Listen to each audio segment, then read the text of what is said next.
first community we visited, Rahul Gandhi Nagar, as we drove in, I saw this, larger than life persona looking out the window in her best dress, greeting us with this big smile. I'm like, who is this lady?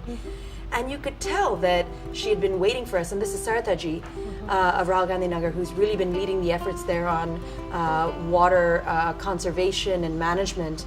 And her temperament is not one of, we must do this, we must win this. There's a quiet intensity that is so infectious for the rest of the group that it motivates everyone else in the community. And when you ask her to say, do you think you need to be doing this versus the government, she said, we need everybody.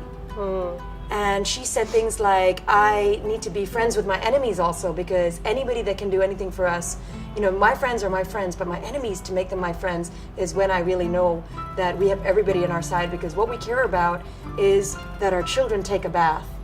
And I'll do whatever it takes. Because if you look at the other NGO leader that we work with in Concept Society, Hemal, she's exactly opposite. For example, the Concept Society works with Dalit women. And what she's dreaming to do is to set up a resource center for women so that these women can get skilled and find jobs. And now, as you know, Indore is really picking up economically. There are a number of companies setting up here. She did, visualize that there would be a requirement for skilled labor, and that's where it's important to get, these women skilled.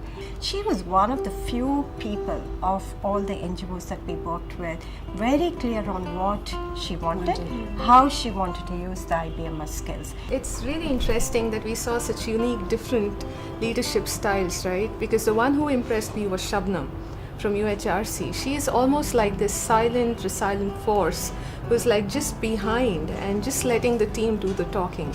It's like, she's one of those leaders who's done a bit, set a platform, and now allowing people to kind of take over, and she's comfortable doing that, right?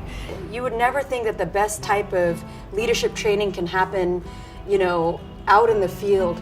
I think that has been very refreshing for our volunteers, as well as when you travel and do these projects, it's not just about understanding a culture, but also developing your own leadership style and picking up the best of the best. So I think that that's a great takeaway for our teams. It's a great takeaway for me. I learned a lot on this trip, so I'm very, very motivated going back.